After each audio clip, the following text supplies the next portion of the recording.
Hi, I'm Sophia, a 28-year-old new mom, learning to handle the wonderful but tough world of motherhood.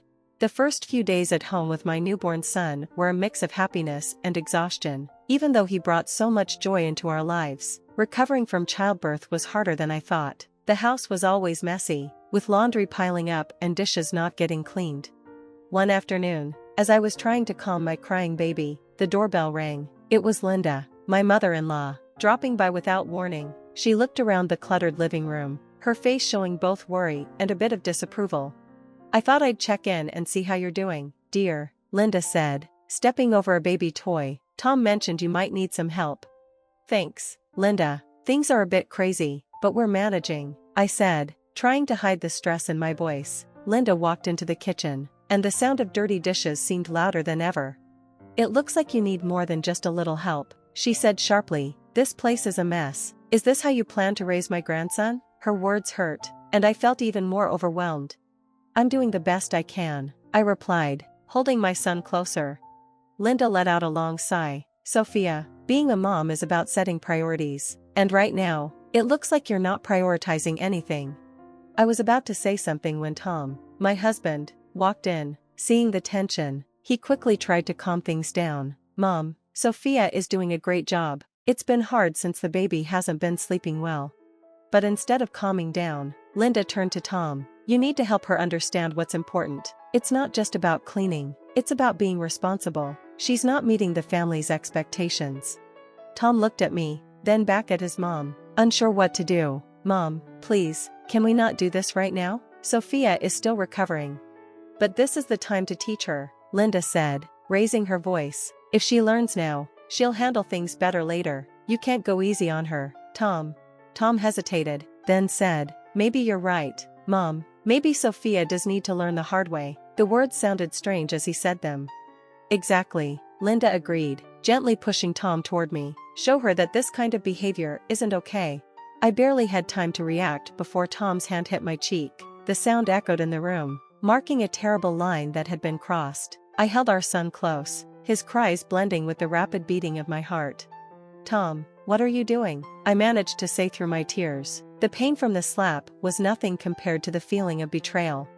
"This is for your own good, Sophia. You need to learn," Tom said, his voice empty, avoiding my gaze. The room went quiet except for my baby's soft whimpers. Tom looked at me with a mix of frustration and embarrassment, while Linda stood firm, her expression unreadable but unyielding. What started as a casual visit had turned into a harsh critique of my parenting and my worth. As Linda prepared to leave, she whispered something to Tom at the door. I couldn't hear it all, but her tone and Tom's worried look told me it wasn't supportive.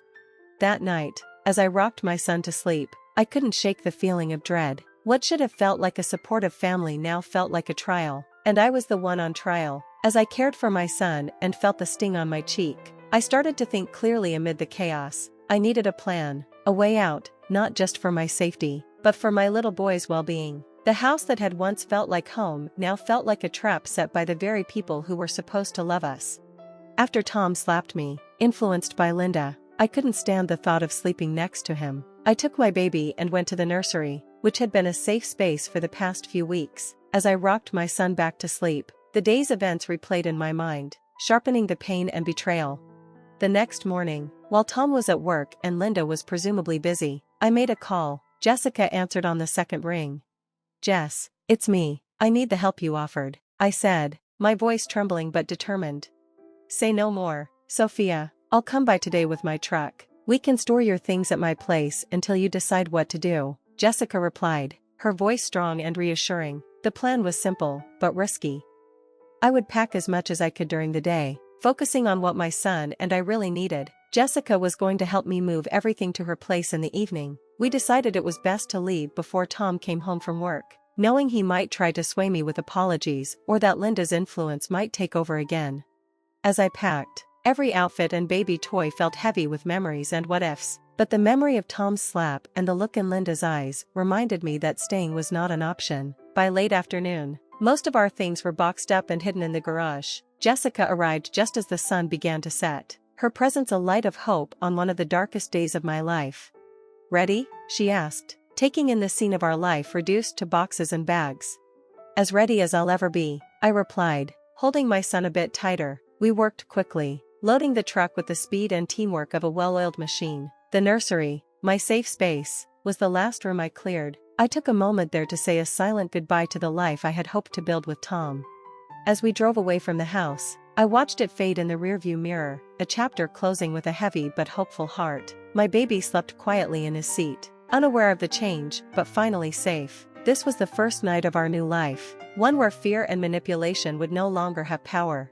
At Jessica's place, my resolve grew stronger. The peace and support I found there were a sharp contrast to the tense atmosphere of my own home. In this safe space, I began to plan how to expose Tom and Linda for who they really were. My goal was not just to escape, but to ensure they couldn't twist the story to their advantage or hurt anyone else. I started by reaching out to family and friends under the pretense of catching up.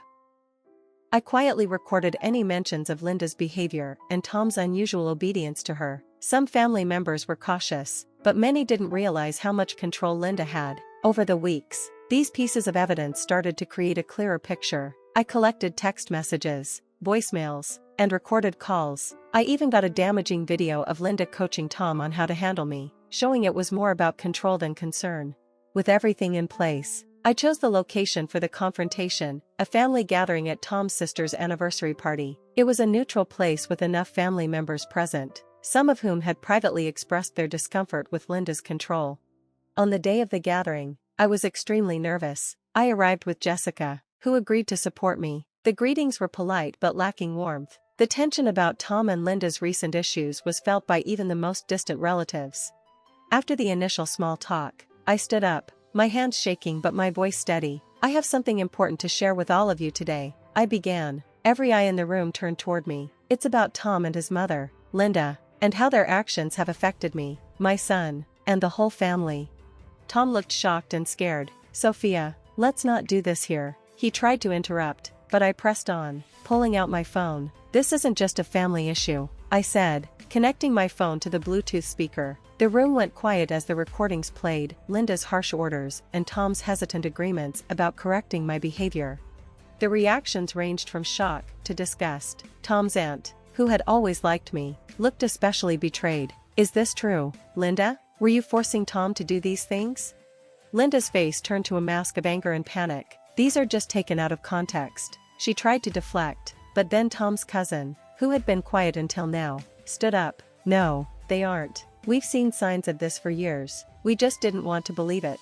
The confrontation changed everything. Relatives began sharing their own experiences, slowly revealing how Linda had manipulated the family under the guise of concern. Tom sat there, pale and silent, finally realizing the web his mother had spun around him. As the family meeting turned into a heated discussion about Linda's control, I felt a huge weight lift off my shoulders. The truth was out, and not just for me. Everyone who had been affected by Linda's toxic influence could now see it.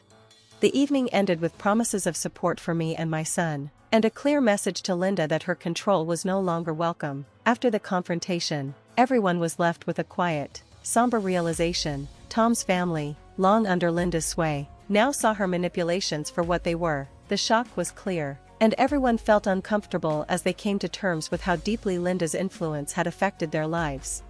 For me, the decision to leave Tom was painful but necessary. As the family gathering came to an end, the finality of my choice became real. I gathered my son, who was blissfully unaware of the turmoil, and with one last look at the family home, I stepped into the unknown. Tom watched us go, sorrow and resignation in his eyes. His voice, once so familiar, seemed distant as he whispered a quiet goodbye. Linda, on the other hand, faced a much harsher reality. The family she had controlled for so long now turned their backs on her. Each member felt betrayed and had to face the trust they had misplaced. Linda was blamed for tearing the family apart, and her attempts to regain control were ignored. The evidence and the testimonies shared at the gathering were too powerful to dismiss. In the weeks that followed, Tom tried to reach out. His messages were a mix of apologies, pleas for forgiveness, and promises to change, but the memory of him raising his hand against me was too strong to forget. The echo of Tom's mother's influence in his actions created barriers too big to overcome. The trust was broken, and with it, the foundation of our marriage. I found refuge in a small apartment, far from the neighborhood I once called home, a place where no one knew my story. Jessica remained my rock, helping me through this new phase of life. My days became focused on simple routines, caring for my son and rebuilding a safe world away from the shadows of the past. Healing was slow and often painful. Some days, the weight of everything felt too much to bear, but the freedom to make choices without fear of manipulation or abuse pushed me forward. I went to therapy, joined support groups for single mothers, and slowly, the broken pieces of my old self came together into someone stronger and more resilient. My son's laughter became my anchor. Each milestone he reached was a bright moment, guiding me forward. As he grew, so did my confidence in the future, one that I was now shaping on my own terms. Months passed, and one evening, as I put my son to bed in our cozy apartment filled with drawings and toys, I reflected on the journey. The pain of the past was still there, but it was overshadowed by the light of new beginnings. The support of friends and my son's unconditional love had created a safety net that caught me on difficult days. Sitting down with a cup of tea, I finally felt ready to share my story. I started a blog, a place to talk about my experiences and connect with others who might be dealing with manipulation or abuse. With each post, I stepped further away from being a victim and closer to becoming an advocate. As our story of resilience comes to a close, I want to leave you with a question. Do you think it's possible to fully break free from manipulative family dynamics? Or do the shadows of those relationships follow us forever? Share your thoughts and experiences in the comments below. If this story moved you, please like this video and subscribe to the channel for more content on real-life issues. Your engagement helps us bring more stories like this to light. Thank you for watching, and let's keep the conversation going.